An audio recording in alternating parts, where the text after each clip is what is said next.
Welcome, everybody, to the Empty Nest Quest. I am so excited. So, I'm still doing this format.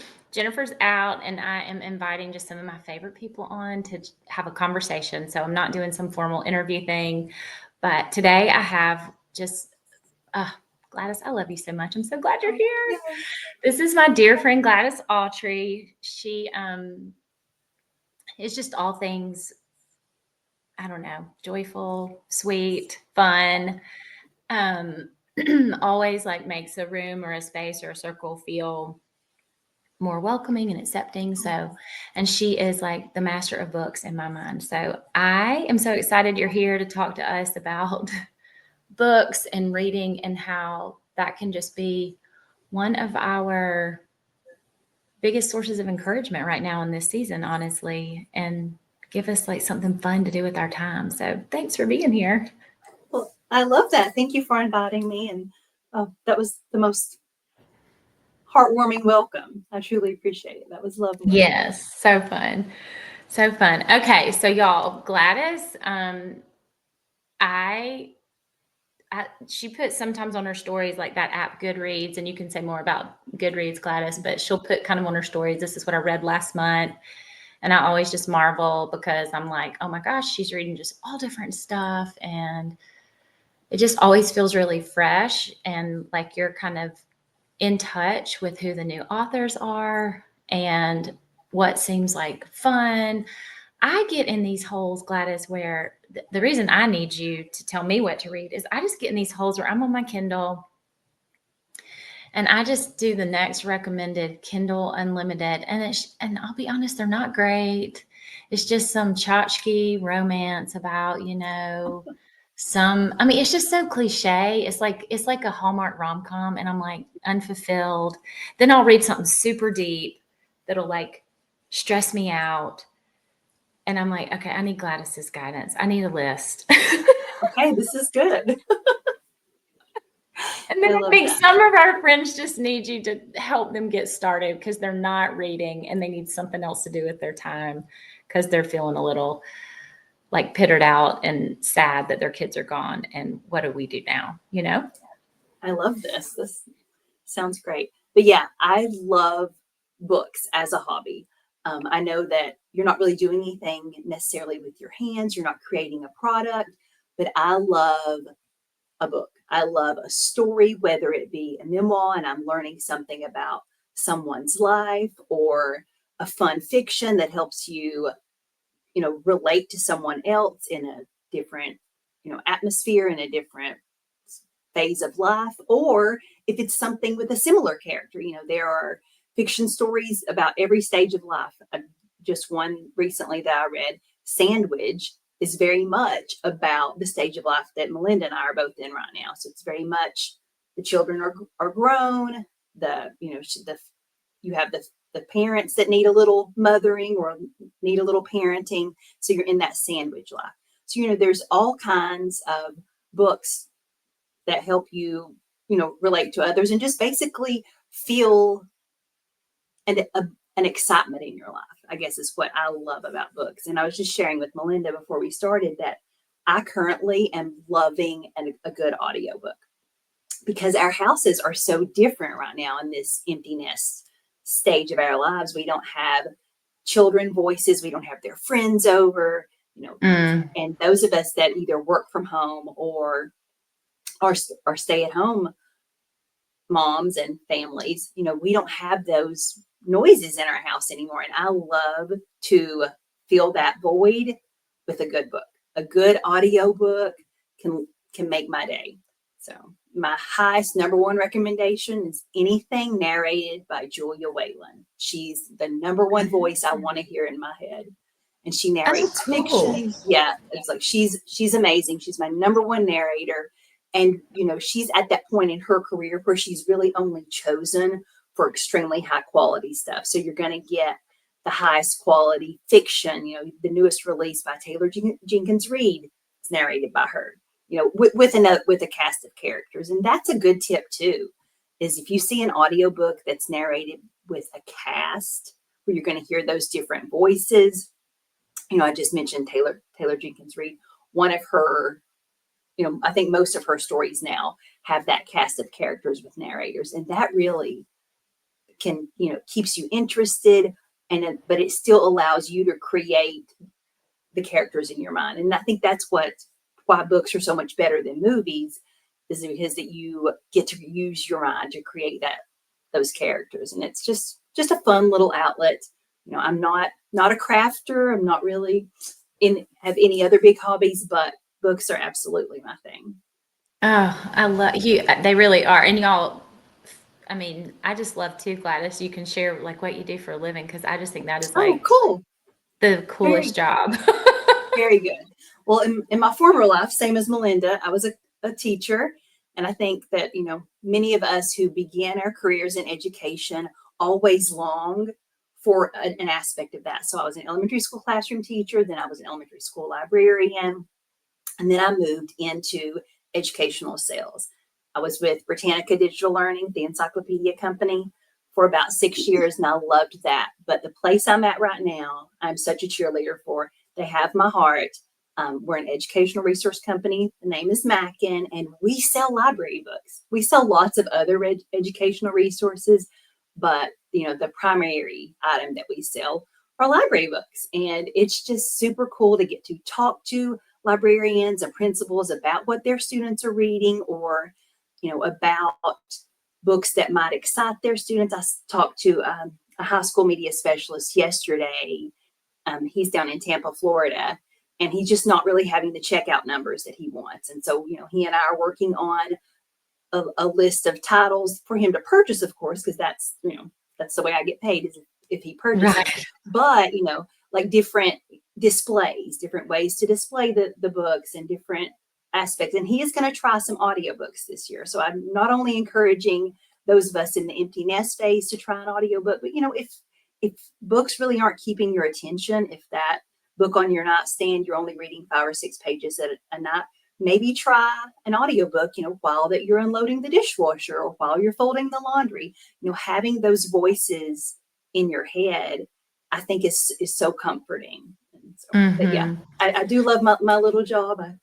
I travel a lot for it, but I'm also here in my home office, having Zooms with customers in schools. So it's very exciting. I get to have books be my whole life, my work and my hobby.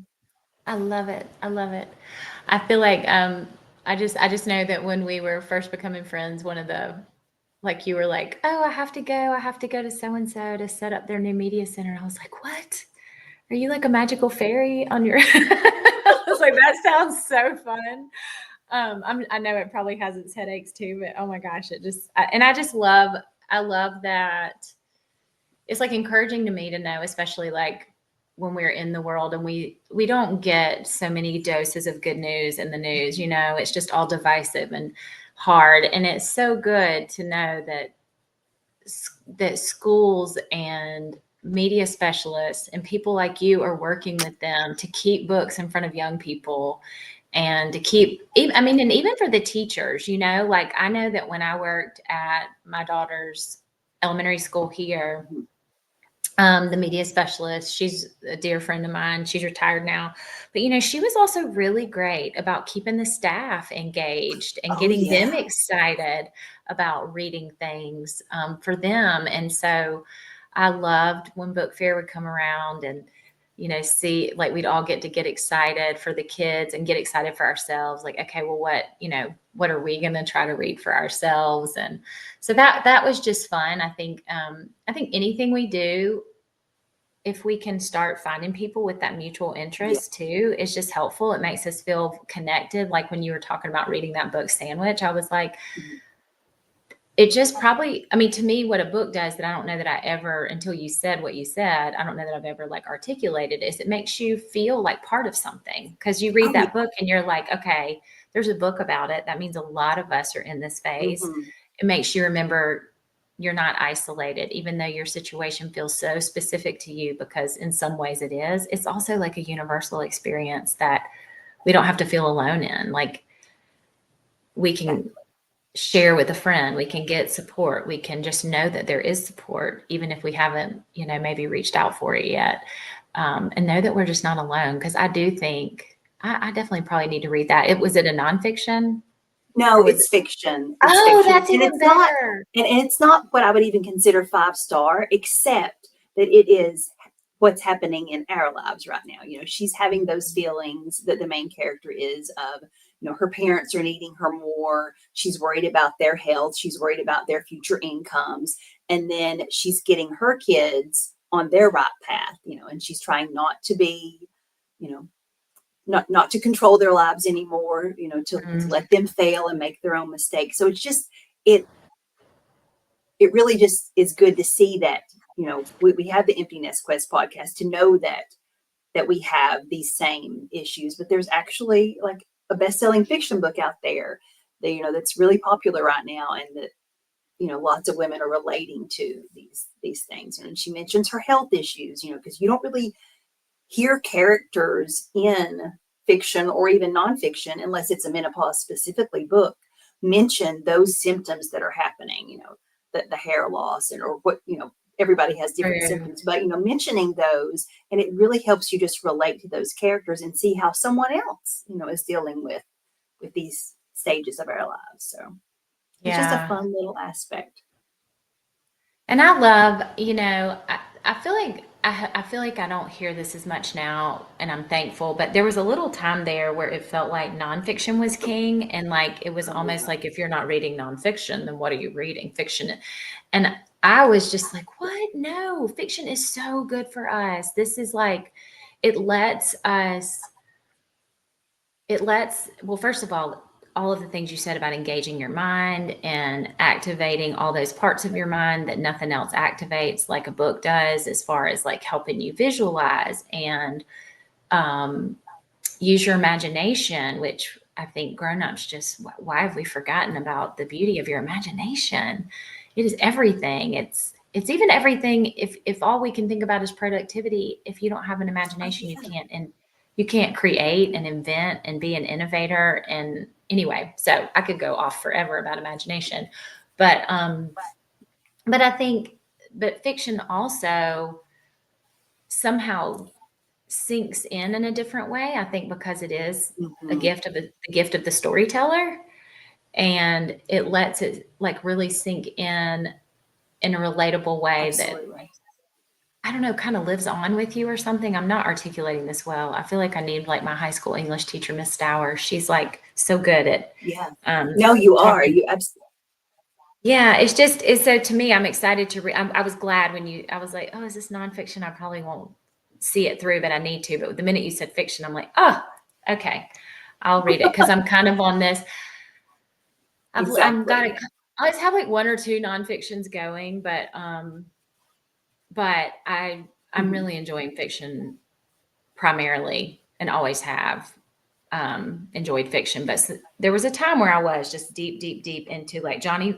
I have to tell you, Gladys, it was so funny. This is probably like it was like over 10 years ago, probably. The girls were little. I was doing one of my yoga trainings, and Johnny said, babe, like you always talk about how you just got the weight of the world on your shoulders and you feel stressed. I was like, and first of all, I was thinking, no, I don't always talk about that. Right. And he was like, but I just want you, it was like we were getting ready to go to bed with like two little old people, we're turning off our lamps. Yeah. He goes, I just want you, before you turn off your lamp, I just want you to look at your bedside table. And on my bedside, we have like kind of these little dressers, so that we have pretty big bedside tables. So I have like a whole thing of, it's probably like 10 books with bookends, so that I can just pull if I want one of those. Okay.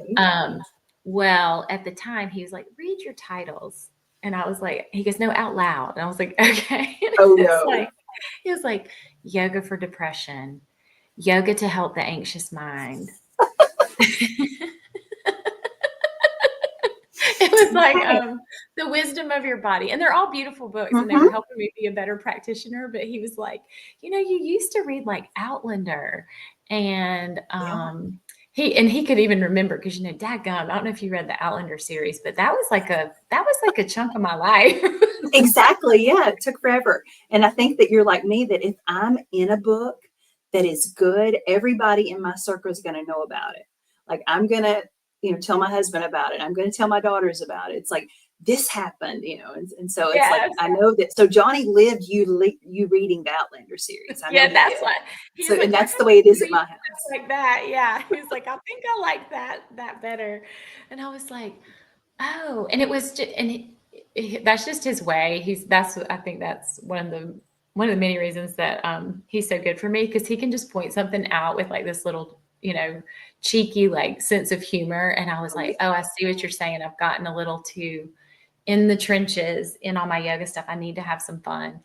And so I think that was one of the turning points that made me realize, like, I have to keep Yeah. things that kind of fill my cup in a different way, in this like kind of life-giving fun, just for the I think it's the just for the fun Yes. of it part. Yeah. And not And I every book has to be fun, but you have to have some that are fun. You need to have a yes. fun, in my experience anyway, I need to have a fun book, and then I can dive into a serious book. And then I can read like a super great book, a Demon Copperhead, or, a My Friend, a book that's really going to stick with you, that you're going to want the paper copy of so you can highlight.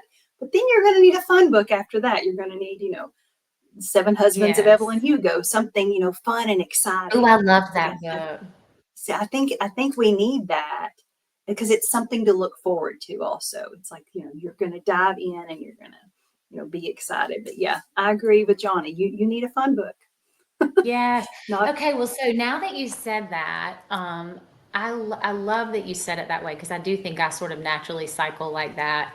And I think what's happened is I'll be honest, I've just been reading. I mean, like I said a minute ago, so my high school English teacher used to say, and we're still friends. She's the most lovely oh, human. Oh my gosh, she's amazing. She taught until she was in her 80s. She just retired like 2 years oh ago. I wow. don't, no one even understands the anomaly that is Miss Stowers, but she's amazing. And she used to call anything that were not like great works of literature, she would say, "Oh, well, it's trash." I mean, there's good trash, but Oh there's yeah. also bad trash. And so good trash would be basically everything you just named. She would Yeah. call good. And I was like, "Why do you call it trash?" But she didn't mean trash in like No. a derogatory way. She meant kind of guilty pleasure, Yes. because you weren't reading like, Herman Melville or something. So she so she encouraged us in like junior, senior year. She was like, "Read for pleasure." And we're like, "We don't have time. Like, we're in school and we haven't." She was like, "Well, just try." And so she got me back reading like I did when I was younger. And but I remember there was one time where I brought a book. I kind of one of back then, gosh, it wasn't as easy, right, to have Right. books all the Yeah. time. You couldn't order them all the time. And so I brought a book and I was like, "What do you think of this?" She's like, "Oh, Melinda, that's bad trash." And it was some like romance, She was like, Yeah. "I mean, you can read it." She was like, "But that's not going to do anything for you. That's not going to do anything for your mind." And so and that was when I was in like a big Stuart Woods. Did you read Stuart Woods back in the day? Oh, I He don't wrote think like so. he wrote like, what would you call it? It was like mystery sort of. It was like Okay. Yeah. there was always like a character that was some kind of Hmm. investigator. He would kind of have a love interest, but there was always some case that was being solved by him or her. And it would just keep you interested, and but their life was still happening while they're solving this mystery, and they were never so. I can't do super scary. I Mm-mm, can't. me either. Like, let me tell you what happened to me one time. I thought, I'm a yogi, so I love anything that's like kind of in the fun, like a little bit mystical. Like, loved some Harry Potter, love things like that. Love like I even like that. What was the new one? Was it called like Fourth Wing? That was sort of Oh dragons yeah. and Hmm. yeah, Rebecca Yaros. Is that how you say her Yes, that name? is right. Yeah. Yep. Okay. I loved the first one of those the most, but yeah, I've read those. So I love stuff like that. And so for some reason, I got my wires crossed and I thought The Girl with the Dragon Tattoo was one of those kind Oh of books. no. And no, But no, it's still that book, great. oh my gosh, but it scared the poop out of Hmm. me. And Yeah. at the time, Johnny was traveling. And I mean, the girls were little bitty. We were about to move, so he had kind of already moved. And I was by myself at home a lot with the girls. He just kind of came home, every 10 days for a couple of days. The lady that lived behind me, this dear friend of mine, Sharon, that lived behind me, they were going through the exact same thing. And I was like, Sharon, I have like freaked myself out that there is something in the woods between our houses. I was like, you and Sam are going to have to come spend the night with us. I'm scared. And so she was like, well, we're not going to do all that. That's a little crazy, but you can call me. So, I mean, there were a couple of nights where I'd call her and I'd be like, okay, I'm in my bed. The alarm's on. I had myself so freaked out, Gladys. So I can't do spooky books like with a real creep like that in them. I couldn't even ever keep going and read. I wanted to make myself keep reading that series because I wanted to see something bad happen to the bad guy so I'd feel better. Yes. But I just had to be like, you know what? I just got to give that book series to the Lord. I can't do it. It scares me too bad. So I can't do that. Same. And with me, it's like I will be super interested. A thriller, like I'm in a book club, and so if we pick a thriller, and I think we have for October, I will be so into it that I won't be able to sleep because I will be thinking about what's happened. So and I know that's what books do, and I know that's why that we love books, and that's why we promote them, is so that you're in that. But I literally won't be able to sleep. And so I just, I'm 50 years old now, so I do not read thrillers unless it's for a book club. Unless it's October. I just choose not to. Exactly. Yeah. And I would not have chosen this at all, but someone else did. So, but yeah, I can't do it. I can't let it go. But that's the good thing about a good book. On the other hand, like I mentioned, My Friends by Frederick Bachman. It was the Jimmy Fallon, like his first ever book club book. And so that was on this week. And I'd read it back when it first came out. And I was reading it alongside my brother-in-law. He was on vacation and he had said, give me a good book suggestion. So I was like, I'm starting this one. My best friend says it's the best book she's ever read. And so we were reading it together. And like I got to page like 32. And everything, I was like, oh my God, this is amazing. And so I texted him and I was like, after you read page 32, you got to text me so we can talk about this. But it's that I get so inside. Like My Friends is a story about a group of friends in the past, kind of like Stand By Me group of friends, like young boys growing up. It's like that aspect, and two to three characters in present day. And so when something would happen, I would feel like I was in that little friend group. You have empathy for those characters. You're excited when something good happens. It's like I get so into that on the opposite side, if it's something scary, I'm scared too. And the same is like something being in your woods. Like I have just learned now that at my age, that's not for me. I understand it's for a lot of people, and I'm happy for them. But I don't enjoy being scared. Like don't come around the corner and jump out at me. That's not the way to be my friend. No, so, thank you. Oh, it's like I'm happy to know that you're in that boat with me, and that we're not reading. I was about to say I'm not surprised that you and I have found more mutual existence, but that is not mine. Okay, well, I'm glad you said My Friends because that has been in the back of my mind that I want to read that.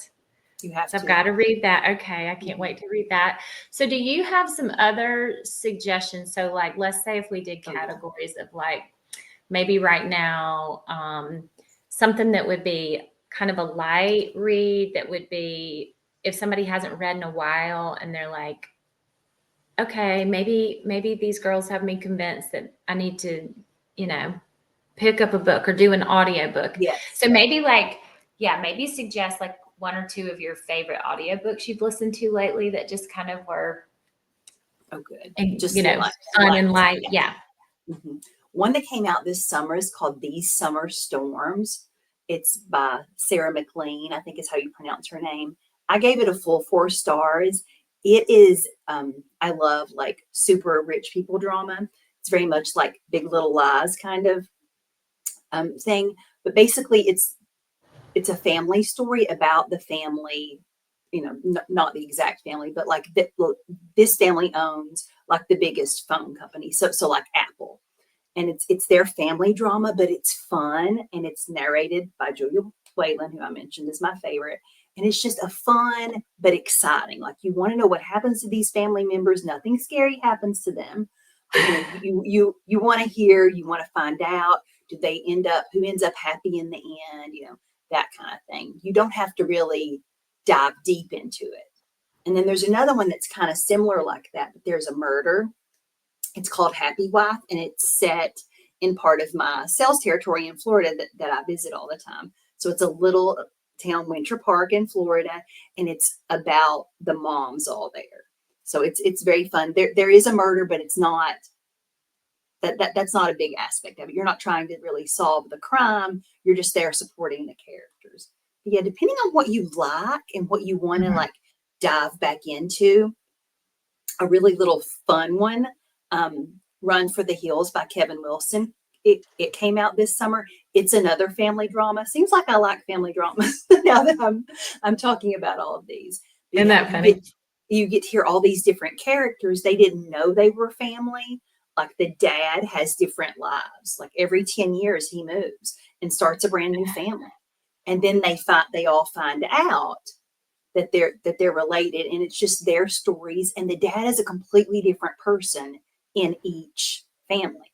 So, you get that interest, but you also get to hear like one of the characters is in high school, is a college athlete, like an elite basketball player. So, you get to learn about her life and about what that's like. One of them is a writer. So you get to hear that. That's what I love about books. I think I love to get into all the characters' lives that are different than mine. I want to know about that experience. And I know back when we were in book club together, we read a couple of books that had, those different characters, and you really got to learn about their history and, that kind of thing. Yeah, that's such a good point, because 100% that's it for me too. I love getting immersed into their experience, their life. Like, what is it called Nightingale, or The Nightingale by Kristen Hanna? The one. Yes. Mm-hmm. Yeah, I put off reading that one for so long, and I know I'm mentioning lots of like oldies, but oh no, it's good. Yeah, and I'm put off reading it because I would hear people say, "Oh, it's historical fiction, and it's it's set during the war," and then I'll be like, "Oh, is it going to be sad?" But it was so good. I mean, those women still live like rent free in my mind, and I read that book a couple of years ago.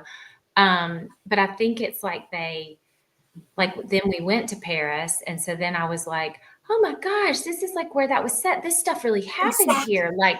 And then, so like the whole summer, I'm like you, like sometimes it's a particular type of character. Like I know I need that kind of, like when you mentioned sandwich, sometimes I need to have like kind of run through, like in the movie The Holiday, when the movie producer tells her to watch all these movies that have heroines that will encourage her strength to kind of bloom.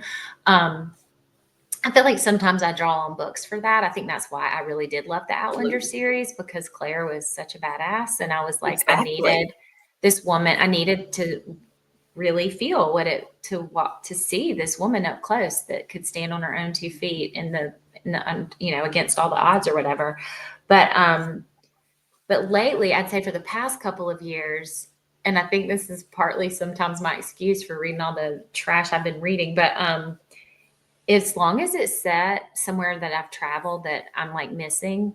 So if it's in, London or Paris or New York or Chicago or Italy, I love stuff set in like any European, so it's like, if it's like named something, I mean, I don't even know the titles of all these books I've read. And some of them are good. I mean, they're, oh yeah. I'm not good at remembering like titles and authors. I'll try to go back and look in my Kindle, but yeah, I've read so many. I like these books. The kick I've been on is I love these books where it's like somebody now, and it will have like a historical element where, where it drops back, and like maybe it's not her past, but like there's some connection to she and her grandmother. And then it's also telling the grandmother's story from like the early 1900s. And it kind of, do you know what I'm talking about? Those yes, I love that. I do too. I love that. And there's a series, I feel like I've asked you this before, but maybe not. There's a series called, and there's more than one series called this, and I'm trying to, Lucinda Riley, I think, is the author of Seven Sisters. Oh, yeah. And and the interesting part of that series was she died before she finished the last book. And so her son, like, maybe edited and co-wrote the last book with what she had written, which I just Ooh. thought was so lovely that he kind of finished it out for her. But she's also got other books, and all of her books are styled like that, like where you're kind of in now, but it's got this cool connection. She just weaves people and places together so beautifully like that. So if I ever see one of her old, because I mean, obviously if she's passed, it's not like there's new stuff coming out, but if I see books of hers that, I haven't read yet, I love to read her. Do you have like favorite authors that are, because you mentioned Yes. Taylor Taylor Jenkins Reid. Taylor Jenkins Reid. Yeah, I've read all of her backlist. I think she's, and we mentioned the Seven Husbands of Evelyn Hugo. That's one of Yeah. her really good ones. I think that she really captures the way that women feel during different experiences. Like, I really feel like that, like the Twilight series really captured for teenage girls at that moment when it was released, how teenage girls feel in different experiences. Of course, there were other aspects that made it Yeah. super popular, but I really think that was what had it take off with teenage girls. And I think Taylor Jenkins Reid really writes well about how women feel. And I feel the same way about Kristen Hanna. And they're completely different. Taylor Jenkins Reid are going to be more fun, and your Kristen Hanna's, you're going to learn a lot of history, and something heartbreaking is going to happen, but you're going to love it. It's like while you're in it, you're going to love it. So I think just figuring out those authors that are best for you, I think really just really help. It helps know what you like. Like, I love a coming of age story. I like to know about a character from the beginning of their life and until present day. I love that. So I think just exploring, finding out all of those, and then my very favorite, like what we would consider chick lit, where there's the main focus is romance, but it's written really well, and like the characters all have real things happen to them. Abby Jimenez. If you haven't read any of hers, they're great. Yeah. You're gonna get all that fun romance, but like each one of them has some sort of medical condition. So like one of her characters in one of the books has PCOS. Someone has something else. There's going to be real life aspects brought in there. So I do love that. I love a good female author. I Yes. love women who write how women feel. But then on the other hand, I'll tell you that like my favorite book is My Friends by Frederick Bachman. He's a male author. So, Yeah. rarely I will read a book that's written by a man, but most of the time I want to read a book written by a woman because I want to see the way that female author is going to portray everything that happens to a woman's life, whether it be, coming of age, divorce, whatever. I want to hear their thoughts and I want to be in their head, kind of thing. Oh yeah. Yeah. That's, I don't know that if somebody asked me if I did that, I don't know if I would have known, but I think I would totally do the same thing. And I don't even think I realized to the degree I do that. So yeah, that's so cool. Okay. Well, thank you for all these recommendations. I'm not the best, like I said, at remembering like songs and Yeah. singers and books and authors. It's like and it's worse when I've got my Kindle because now they're not like sitting all on my shelf. I mean, sometimes I read a real book. Like the most recent, probably like hardcover book I read Ina Garten's memoir. It's so good.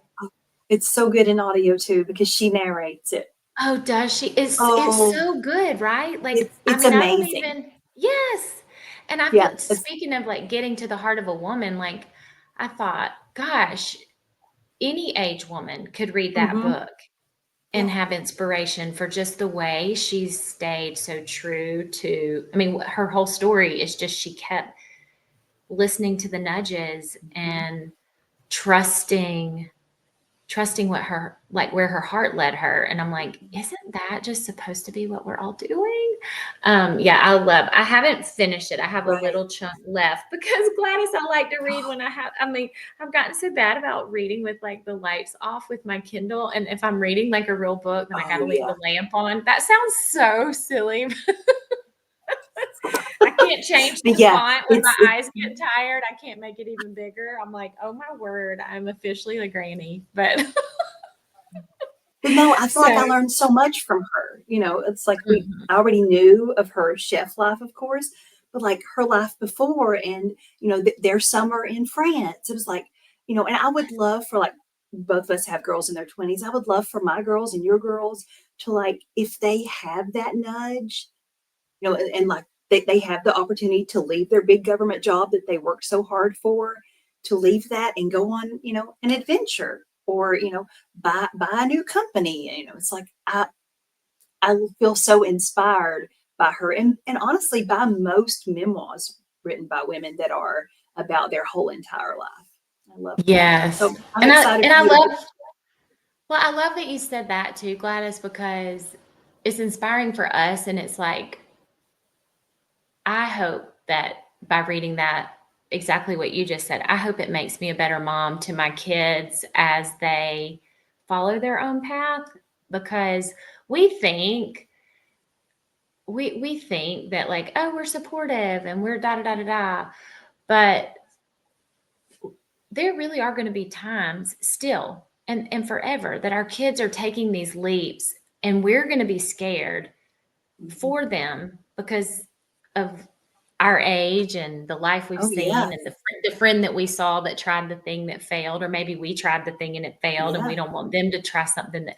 But gosh, how good it feels when you're living out your life and your parents support whatever turn you take. And I just remember when Johnny and I took one of our first business leaps, and my I was so nervous to tell my parents because they're not big risk takers and with work stuff. So I thought, oh gosh, they're Right. gonna like be like, and because my grandparents were 100% supportive and like were like, yes, do that. Oh my gosh, y'all are so young. Then my mom was like, oh, that's a good idea. It was like she saw her parents, who she respected a lot, do it. And my Yeah. mom was like, you know what, babe? Yeah, like you can do whatever you want. It was one conversation in my grandparents' Mhm. living room. It did everything to encourage us to take a leap. And I just want to be that mom to my girls. But Yes. I do see that it could be hard, to be like, oh Oh, yeah, y'all, you sure? Move to Paris. exactly. Yeah. It's like you're not using your degree, that we worked so hard for you to get. It's like, and Yes. I think Yes. about it, like neither of us are using our degree. I don't see either of us in a classroom teaching right now, but still Right. we're very fulfilled. And I would hope that, I can be inspired by Ina if one of my girls comes up and says, Mhm. I'm going to go to this other country for 3 months and live out of my car and if see if I can find my happiness, and I'm going to leave my big job I worked so hard to get. I hope I can do that Mhm. too. So Mhm. Well, I hope people see. I always say that I feel like college for me, I loved it, and I loved school, and I loved all the pieces of it, and I love learning, and I think that's part of why I'll always love to yeah, read. And I do feel like regardless of what my degree said at the end, it just grew me so much as a person. And every job does that. So your degree leads you to somewhere, but it doesn't have to lead you to the final destination. I mean, obviously it does for some people whose degrees are specifically like engineering or hmm medicine, or that you have to have that particular education for that job. But most of the world operates in the realm that we're in, where you can get a degree, and it can give you your jumping off point, and then you can and go see what it gives you. And I just, back to the women our age right now, also just encouraging that our lives have led us to this point. Maybe we've had a string of careers, maybe we've not had a career at all, maybe we've had one career the whole time. All that's done is grow us to where we are right now, but it doesn't define the rest of our life. Like, we get yes, to define. And so I just want to encourage all of y'all, because Gladys and I are running out of time, but I just want to encourage y'all to take what you've heard today. There has to be something, a book or a genre or something that Gladys has touched on that kind of piqued your interest. And I just encourage you to check out that book or buy that book. I mean, it's so easy to get books online. You can go to your local bookstore and support a local business. But just read, just do something to inspire you, to help you define what this season of your life looks like, instead of feeling like it's happening to you. Do something so that you feel like you're inspired and you're participating in making this a better season than you thought it could be, right? I love that. That's perfect. It's Yeah. the great ending. Yes. Yeah. So thank you, Gladys. Oh, Thank you thank very you for inviting me. Yay. And if anyone is a reader or you want to try, as Melinda mentioned, posting your current reads, I do at the end of every month on Instagram. You can find me there, Gladys.Autry. But you can also find me on the Story Graph, because I love that app a little better than Goodreads, because Oh. it gives you a graph of what you've read every month. So on the Story Graph, I'm just Glads, Glads. So follow me there. I'll follow you back. I want to know what you're reading. And if we're reading the same thing, we can chat about it. Oh, I'm so glad you shared that. I'm not on there. I think I turned my Goodreads off. But maybe I'll do the story graph. That sounds I'll fun. send you I'll send you the info.